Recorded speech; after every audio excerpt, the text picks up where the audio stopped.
C'est Julie. Alors aujourd'hui, vous verrez mes mains.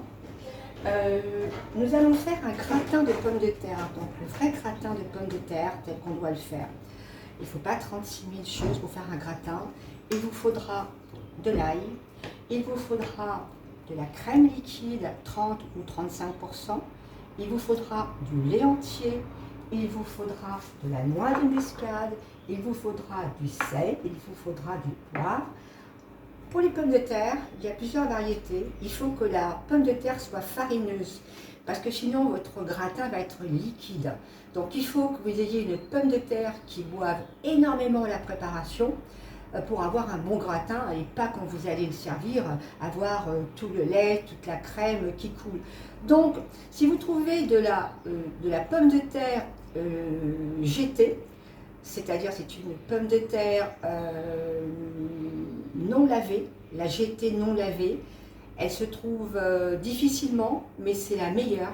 Sinon, vous avez l'Agria ou la BF15. Là, aujourd'hui, j'ai de l'Agria parce qu'on a beaucoup de mal à trouver les pommes de terre pour faire les gratins. Alors, vous allez lire plein de choses sur les paquets, mais faites attention, respectez la qualité. Pour les frites, c'est une pomme de terre. Pour les vapeurs, c'est une pomme de terre. Pour la purée, c'est une pomme de terre. Et pour les gratins, il faut qu'elle soit sucrée et pleine d'amidon, de manière à avoir votre liant. Voilà. Et bien écoutez, maintenant je vais... Voilà, nous voilà de retour. Donc j'ai pelé mes pommes de terre. Vous les essuyez bien surtout. Ne les lavez surtout pas, ne les mettez pas dans l'eau parce qu'on enlèverait tout l'amidon. Il ne faut surtout pas les... C'est pour ça que de prendre la pomme de terre qui est propre, c'est bien. Si vous prenez de la vieille pomme de terre, il faut laver et retirer la terre qu'il y a sur la peau. Hein, et ça se passe très bien. Le même problème, surtout pas d'eau. Vous voyez, là, elle est bien sèche. Donc, il faut vous munir d'une mandoline. Entre-temps, j'ai mis ma préparation. Là, j'ai personne aujourd'hui pour voir, mais ça c'est... Je vous la porte, je ne sais pas si vous verrez. J'ai mis 500 ml de lait et 200 ml de crème liquide. Moi, j'ai de la 30%. J'ai mis mes 4 gousses d'ail bien émincées. Hein. Il ne faut pas qu'on trouve l'ail croquant, c'est quand même relativement désagréable. Je l'ai mis infuser un petit peu, à feu très doux. Sel, poivre, noix de muscade. Tout ce qu'on a besoin pour un gratin. Après, il faut que vous ayez une mandoline. Il faut que, voilà, voyez l'épaisseur à peu près, voilà, voyez. Ça, c'est l'épaisseur. Si vous faites plus gros, c'est pas bon. Ça cuira pas, ça cuira, bien sûr, ça cuira avec le temps. Mais disons que quand vous allez vouloir couper la pomme de terre, elle va être épaisse. Donc, voilà. Là, on est bon. Voyez. Donc, pour l'instant, je vais les mettre là. Après, on les fera cuire. Il y a deux façons pour faire le gratin. Moi, je vais vous expliquer la mienne. Mais il n'y a pas que moi qui l'a fait comme ça. Vous avez Anne-Sophie Pic, vous avez des grands chefs aussi qui font comme ça. Chacun sa technique. Moi, j'ai toujours fait mon gratin comme ça. Voilà, donc les pommes de terre sont tranchées finement. Surtout, quand vous arrivez en fin, n'oubliez pas de mettre la sécurité. Si vous saviez le nombre d'accidents que j'ai pu voir avec ça, et croyez-moi que ça fait mal et ça peut être très grave même. Hein. Donc mettez bien. Et quand vous avez les petits bouts qui restent, ça ne va pas passer, coupez-les avec un couteau comme j'ai fait moi, c'est pas la peine de perdre, hein. Anti-gaspi vous savez, hein. C'est mon mot d'ordre. Hein. Alors là, ma préparation, elle a cuit. Par contre, la pomme de terre, là, elle est trempée, c'est normal. Alors, ce qu'on fait, moi je ne veux pas que cette eau aille dans la préparation. Donc, hop, on prend un lèche propre et on y va joyeusement. On écrase la patate. En tout cas, j'ai la patate aujourd'hui. Je ne sais pas si vous voyez, mais moi j'adore travailler dimanche. Il fait beau, petits oiseaux, il y a des fleurs partout. Bon, allez. Voilà. Alors maintenant, je vais remettre là, parce que je vais assaisonner. Vous voyez, la deuxième couche, ça ne va pas. Il y a encore de l'eau. Oh, oh, oh, oh, oh. Je ne veux pas qu'il y ait d'eau. Voilà. Vous savez, la cuisine, il faut rien pour gâcher. Hein. Ça, c'est comme en pâtisserie. Hein. Des fois, 2 grammes de trop et tout est foutu. Alors moi, je vais la mettre là-dedans parce que je vais assaisonner. Parce que la patate, c'est quand même quelque chose qui fait assaisonner. Hein. Sinon, bah, c'est fadasse. Hein. Donc ma préparation, je viens de la goûter, elle est bonne.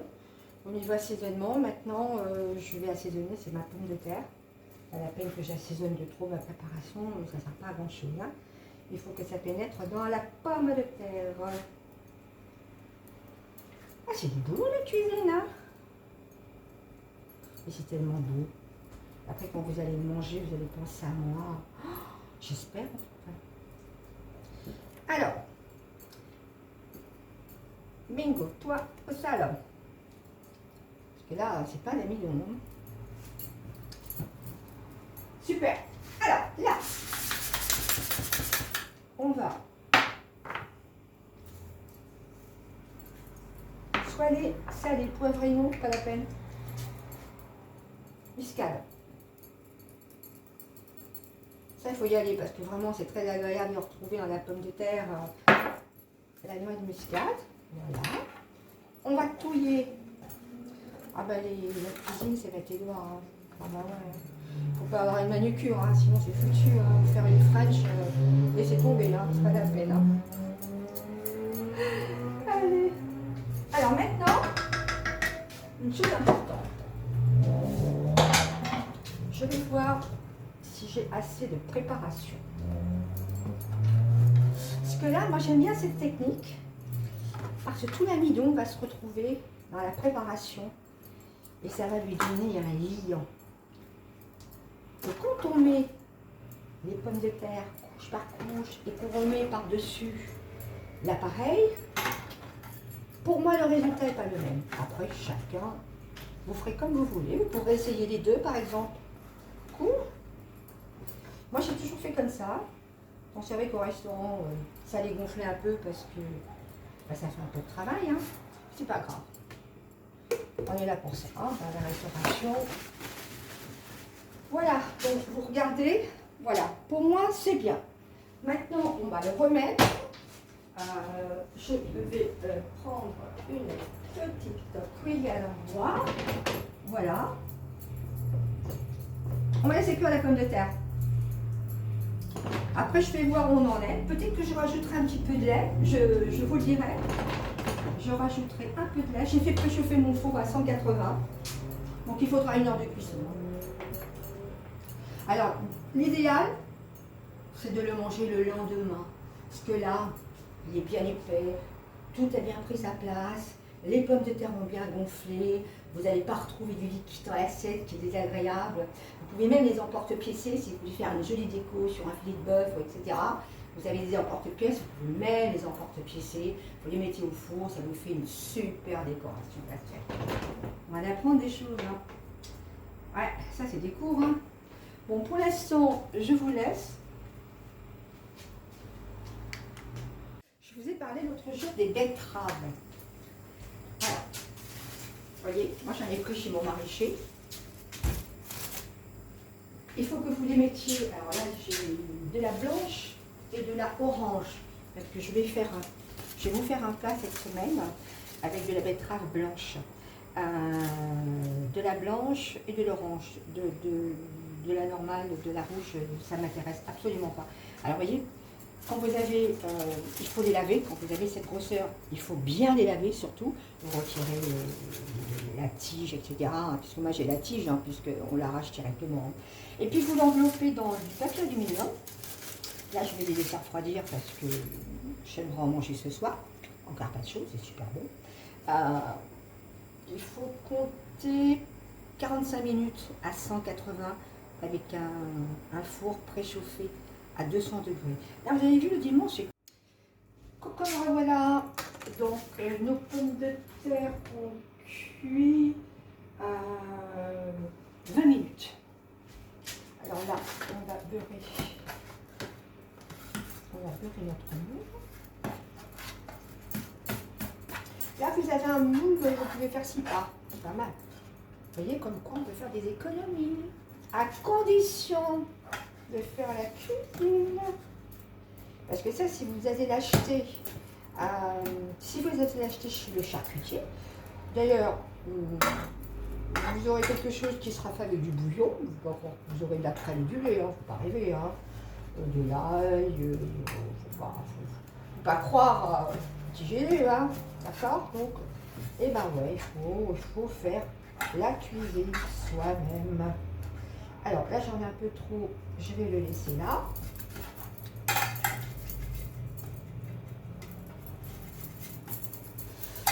Magnifique. Alors, après, il faut le monter. Parce qu'il ne faut pas que votre gratin soit monté n'importe comment. Il faut bien faire couche par couche, bien faire les angles, de manière à ce que quand vous allez le couper, sur le côté, il n'y a rien, tout est au milieu, il faut que ce soit joli. Voilà. Donc, on va commencer. Le montage est long, mais qu'est-ce que c'est beau. Avez-vous vu quand même que j'ai toujours le sourire, malgré tout ce que je supporte.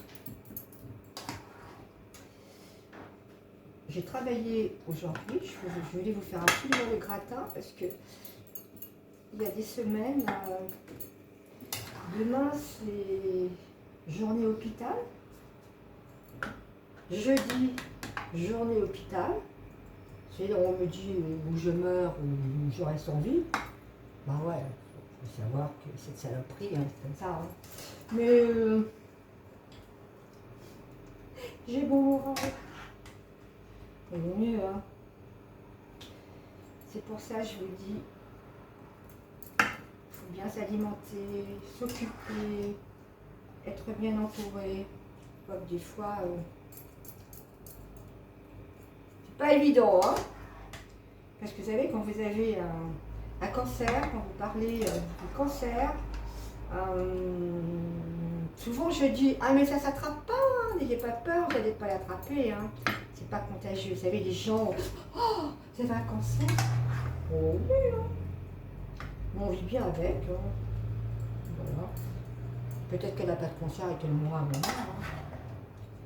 Il faut toujours rester positif dans la vie, quoi qu'il arrive.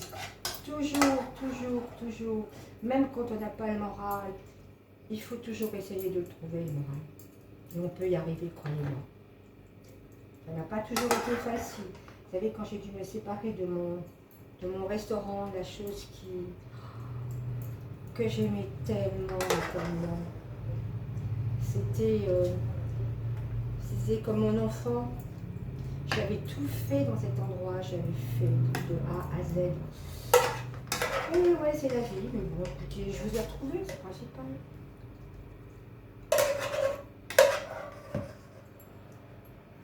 Là, vous avez vu comment je l'ai monté? Comme il faut. Surtout bien les angles, travaillez bien, bien, bien les angles. Bah, écoutez, je vais tout mettre, parce que c'est bien.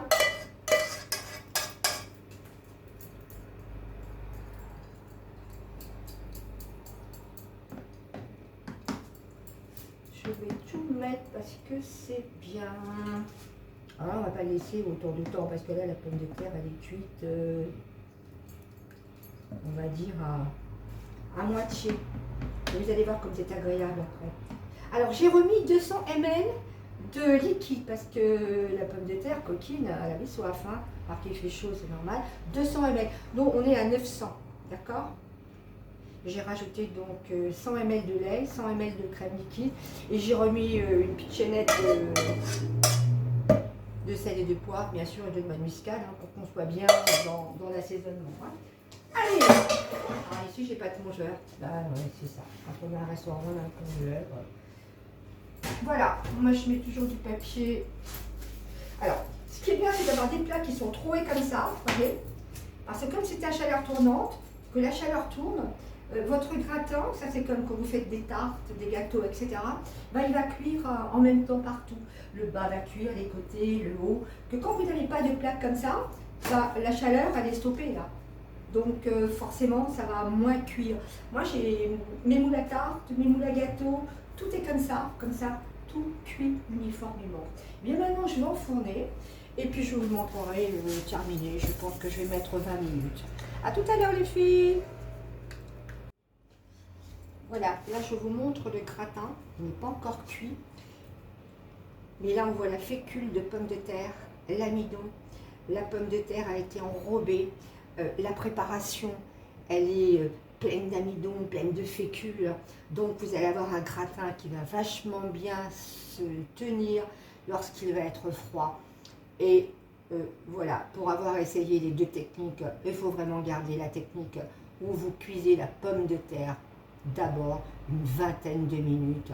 Et quand vous voyez que votre préparation, elle est quand même, l'amidon de la pomme de terre est bien parti, elle s'est mélangée avec le lait, la crème, etc. Que vous voyez que c'est quand même relativement bien épais, c'est ça, que vous avez la consistance voulue, ben vous le retirez, vous faites ce que j'ai fait tout à l'heure, puis après ben, il faut le monter, là il est très très bien monté, les angles sont très très bien faits, et je suis... Voilà, notre gratin est sorti du four, je l'ai goûté, il est fabuleux. La pomme de terre a bien pris tout l'appareil, elle a bien bu, donc elle est tendre, elle est bonne, elle est sucrée, elle est magnifique. Donc ça maintenant, on va mettre de l'alu dessus, ne trompez pas de face hein, dans l'alu surtout. Hein. Et puis, d'abord je vais attendre qu'il refroidisse, je vais le mettre au frais, et moi je ne le dégusterai que demain, parce que là, ce soir, c'est pas la peine, c'est trop chaud, c'est pas bon. Et vous allez voir, si vous le faites ça, je vais bien marquer toute la recette. Surtout, suivez bien la recette. Surtout le taillage de la pomme de terre, vous avez vu, c'est très très fin. Il faut presque qu'elle tombe, vous avez vu? Vous avez vu, quand vous la prenez, il faut qu'elle tombe soit à gauche, soit à droite. Voilà, il faut qu'elle soit très flexible. Si vous n'avez pas ça, c'est que la pomme de terre est trop épaisse et votre gratin sera moins bon. Quoi. Aucun intérêt, alors que ça, c'est tout simplement merveilleux quand c'est réussi. Bien écoutez, je suis en train déjà de refaire une autre recette, m'avancer pour la semaine, mais vous ne l'aurez pas aujourd'hui, hein, à taratata. Hein.